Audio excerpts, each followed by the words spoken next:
তবে গাছটা এখন অক্ষত আছে। তুমি সাপ দেখছিলে কোন জায়গায়? আর হ্যাঁ, রেইনা বলতেছে সাপ দেখছিলাম কোন জায়গায়। অ্যাকচুয়ালি এটার মধ্যে সাপ আছে, তবে তারা কারো ক্ষতি করে না।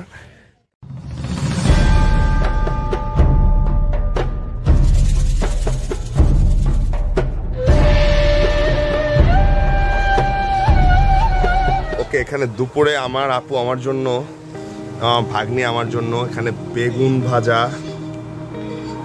আপনারা দেখতে পাচ্ছেন বেগুন ভাজা। এটা কি রেইনা?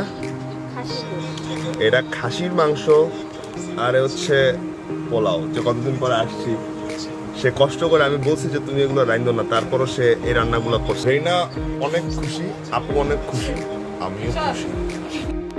ওকে, গুড আফটারনুন এভরিওয়ান। আমার ভাগ্নি জায়গা আমার জন্য দাঁড়ায় রয়েছে, আর আমি দেখাই যে আশপাশের গ্রামটা আসলে। হ্যালো মামু। এই জায়গায় হচ্ছে গিয়া দিনের বেলা আসলে গতকালকের রাত্রে আলো ছিল না, এখন দেখাতে পারবো যে আসলে ওদের বাড়িটা কত সুন্দর। এই প্লেসটা যে ওরা আসলে কত সুন্দর একটা জায়গা থাকে। এই হচ্ছে সেই বিখ্যাত রাস্তা, যে রাস্তা ধরে কান্দাবাড়ি গ্রাম চলে আসছে। আর এপাশে বিস্তীর্ণ মাঠ, খোলা, আর ওপাশেও খোলা আছে, যেটা এখান থেকে দেখা সম্ভব না, বাট ওপাশে গেলে সম্ভব। আর এর সাথে আমাদের কুকুর ভাইও আছে।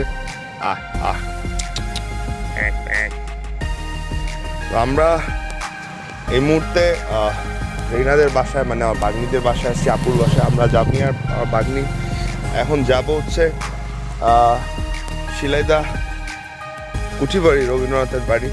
যাইতে যাইতে কথা হবে, অনেক মজা হবে। আর সাথে এই মামু তো আছেই, কোনো কথা হবে না।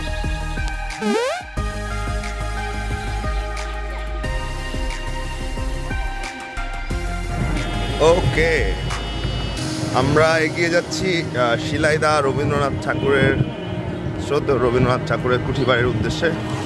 এখানে কান্দাবাড়ি থেকে অনলি শিলাইদা কুঠিবাড়ি পর্যন্ত ভ্যান ভাড়া অনলি 20 টাকা, আর রিজার্ভ গেলে আপনারা 50 টাকায় যেতে পারবেন। মোটামুটি রিজনেবল প্রাইস। আমার বোনের বাড়ি থেকে আসলে এই শিলাইদা বা কুঠিবাড়ি 10 মিনিটের পথ মাত্র, এটাও যাওয়া যায়। আমি আমার ভাগ্নি, আমরা দুই বলদ, মামু ভাগ্নি যেখানে আপদ নাই সেখানে নামছে দুইজন রাজ্য জয় করতে। তো যাচ্ছি কুঠিবাড়ি, সাথে আছে মামা।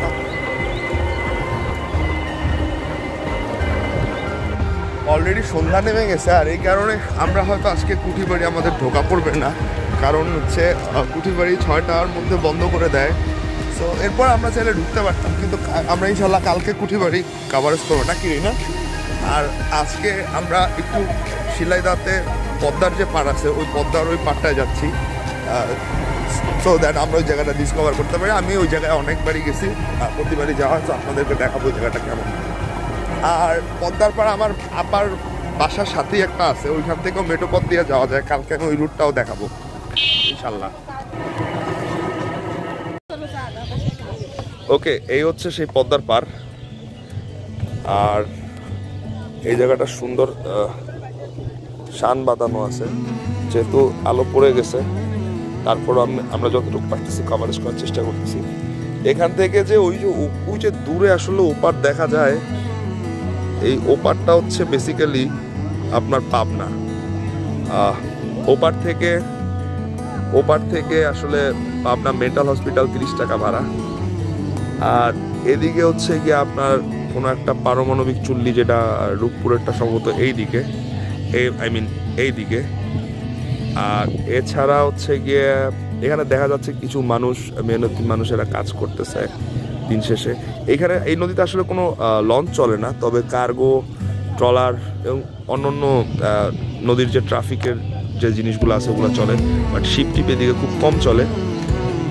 আর এই নদীটার মাঝখানে একটু চরও আছে, যদিও ওই চরটা দেখা যায় হালকা পাতলা, আর চরটা এক সময় ছিল না, এক সময় নদীটার মাঝখানে আরো ছিল, আর আই থিঙ্ক স্রোত আরো বেশি ছিল। আর এই সেই সর্বনাশা পদ্মা নদী, কুষ্টিয়া ডিভিশনের। আমার ভাগ্নি জায়গায় দাঁড়ায় রয়েছে, সে মোবাইল নিয়ে গবেষণায় আছে, সে কিছু করছে। আমরা এখন বেসিক্যালি এখানে চা চো খাইয়া এখন কি করা যায়। ওকে, তো ওকে, এটা কি? এটা হচ্ছে অথেন্টিক গোবর। আই মিন গোবর দিয়ে যে আসলে রান্না করার কাজ হয় সেই প্রক্রিয়াটাই এখানে দেখানো হয়েছে। সো গোবর গণেশ ভাবা যাবে না, গোবর অনেক আসলে উপকারী জিনিস।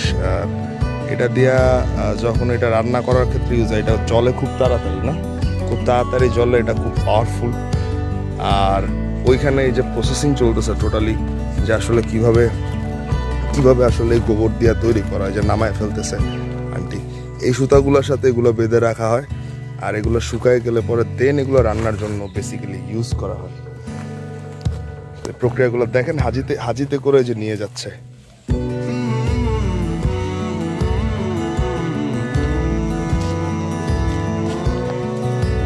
আর আমার ভাগ্নি রাইনা, আরো একটা ভাগ্না আছে পিছনে। আমরা দুজন চষে বেড়াতে নামছি এই গ্রাম, কান্দাবাড়ি গ্রাম। দেখি সামনে সামনে আর কি ডিসকভার করে দেখানো যায় আপনাদেরকে।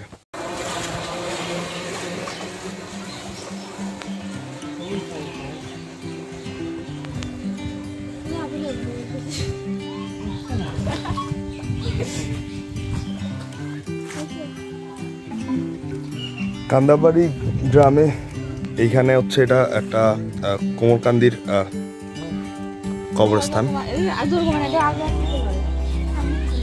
এদিকে সবাইকে কম বেশি যারা এই গ্রামে ইন্তেকাল করেন এদের সবাইকে এখানে দাফন করা হয়। তো এই কবরস্থানটা অনেক মোটামুটি পুরানো, আমি অনেক বছর আগে থেকেই দেখতেছি।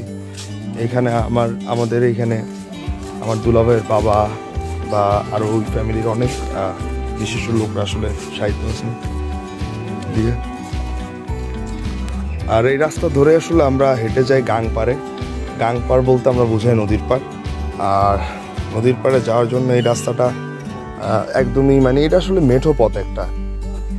তো অফরোড এই জায়গা থেকেই নদীর পাড়ে যাইতে হয় গ্রামের মধ্যে। জাস্ট আপুর বাসা থেকে 5 মিনিট লাগে। আপুর বাসাটা হচ্ছে এইদিকে। এই যে আমাকে ডাকতেছে ইয়ামিন আর রাইনা, আর 2 ভাগনা ভাগ্নি। তোমরা কিছু বলবা? এই তুমি তো উইজ খলিফা কোন খলিফা?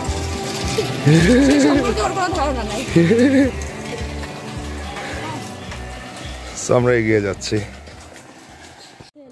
ওকে, আমরা অলমোস্ট এসে পড়েছি। কোথায় এসে পড়েছি হচ্ছে গিয়া সেই কাঙ্ক্ষিত পদ্মা নদীর পাড়ে, আই মিন গাং পাড়ে। আপুর বাসা থেকে এখানে আসতে 5 মিনিট লাগে। আর এই জায়গাটা বরাবরের মতো আমার অনেক অনেক অনেক বেশি প্রিয়, অনেক ইমোশনস প্লাস সবসময় এসে এই জায়গাটায় বসে থাকা হয়েছে। এই জায়গাটা আমার অনেক বেশি সময় কাটানো হয়। সাথে আছে আমার ভাগনা ভাগ্নি এখানে, and they are having so much fun here. এখানে একটা স্কুল আছে এ পাশে। রেনা বলতো স্কুলের নাম কি? এনিওয়ে, এই মাঠে আমরা অনেক আসলে ফুটবল এবং ক্রিকেট খেলছি। এখানে খেলতাম, খেলাধুলা করে হচ্ছে গিয়ে আমরা এই নদীর পাড়ে হচ্ছে গিয়ে যাইতাম। So this is the school, Komarkandi সরকারি প্রাথমিক বিদ্যালয়। অ্যাজ ইউ ক্যান সি, খুব সুন্দর একটা স্কুল। আর এর পাশে একটু পতাকা স্ট্যান্ডও আছে, দেখা যায়।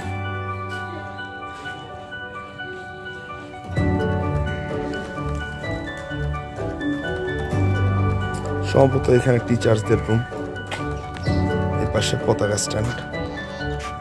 আর এই যে দেখা যাচ্ছে কিছু রাজাহাঁস, এখানে অনেক মানুষের জীবিকা আছে যারা নদী নির্ভর।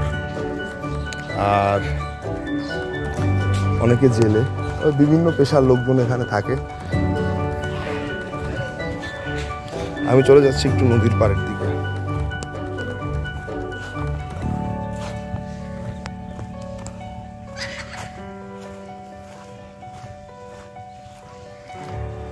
এই যে ভাঙা বট গাছটা দেখছেন, এই গাছটা হচ্ছে বেসিক্যালি আমার ভাগ্নি যে রেইনার দাদা আমাদের ওই উনি লাগাই গেছিলেন অনেক আগে।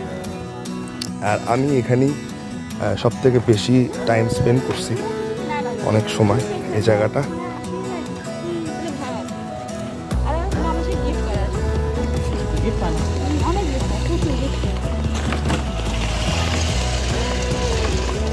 তবে গাছটা এখন অক্ষত আছে।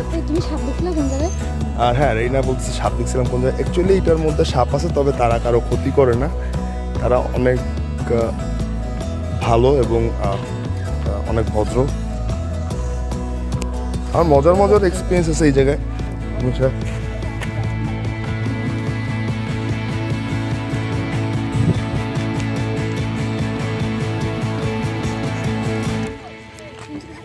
আর এপাশে হচ্ছে বিস্তীর্ণ নদী পুরোটাই,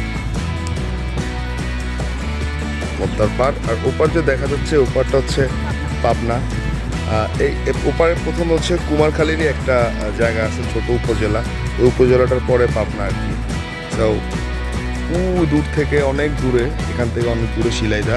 এদিকে হচ্ছে শিলাইদা আছে। এদিক থেকে ওপাশের ট্রলারে যায় 80 টাকা করে, 40 টাকা বা 80 টাকা করে। আর কত টাকা যেন বলছিল, 40 টাকা না 80 টাকা এরকম। ওপারে নিতে 40 টাকা 30 টাকার মতো নেয়, 1 ঘন্টার জার্নি ট্রলার। এখানে অনেক মানুষ গাছের আড়ালে বসে থাকে। আর শীতকাল আসলে এই পানি আরো অনেক নিচে চলে যায়, তখন পার একদম ওই পর্যন্ত থাকে। আমার আঙ্গুরটা যেখানে আমি নোটিস করতেছি ঠিক ওই জায়গাটা হচ্ছে পার, এই মাটি, শুধু মাটি থাকে। আর মাঝখানের চটটা অনেক বড় হয়ে গেছে, এই চটটা মাঝখানে ছিল না, এই চটটা মাঝখানে অনেক বড় হয়েছে আর কি। এনিওয়ে, আমরা আবার উপরের দিকে।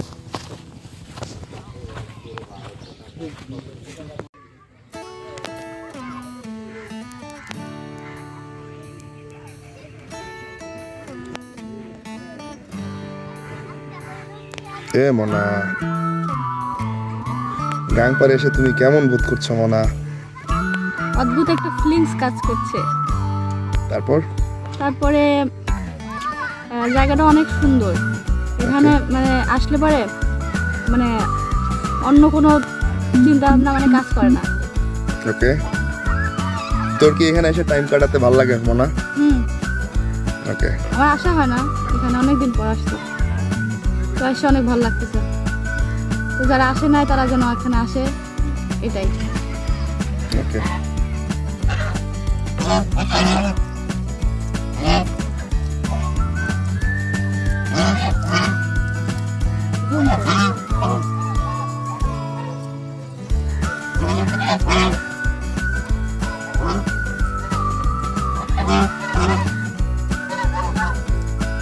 হচ্ছে সেই ডায়নোসরের প্রজাতি।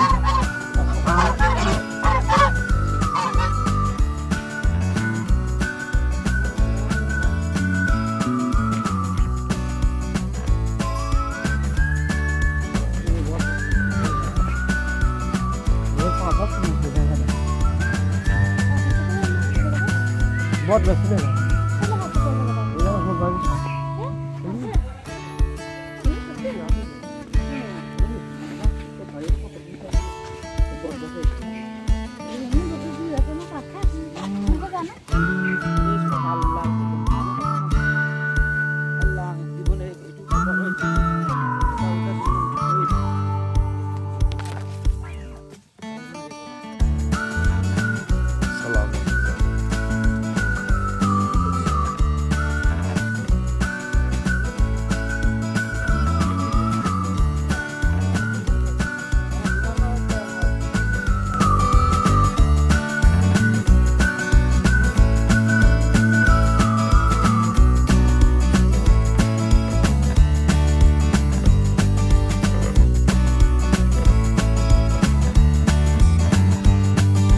আপু আজকেও খাসির মাংস রান্না করছে।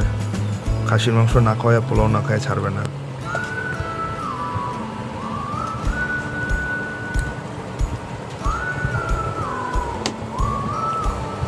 মনা খাচ্ছে।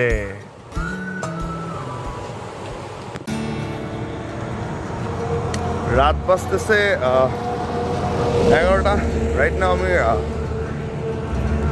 ঢাকা বরিশাল হাইওয়েতে পদ্মা সেতুতে, অ্যাকচুয়ালি পদ্মা সেতুর আগে ভাঙায় আছি। আর এই মুহূর্তে বরিশাল যাওয়ার বাস খুঁজতেছি, কারণ আমি কুষ্টিয়া থেকে রওনা দিয়া ভাঙা পর্যন্ত নামছি শ্যামলীতে। সো শ্যামলী আমার এখানে নামাইতেছে, আর আমি এখান থেকে এখন বরিশালের বাসে যাব। সো কুষ্টিয়া জার্নি অনেক বেশি মজার ছিল, অনেক বেশি মজার ছিল। রাস্তায় ভালো লাগতেছে আসলে, আশপাশের দৃশ্যগুলো অনেক বেশি সুন্দর। সো দেখি অ্যাকচুয়ালি বরিশালের এখন অনেক বাস আছে এখান থেকে, আমি যে কোনো একটা চলে যাবো বরিশাল। হয়তো এখান থেকে 2.5 ঘন্টা 3 ঘন্টা লাগবে, 2.5 ঘন্টা at least. So take care people, love you all, thanks a lot for joining with us.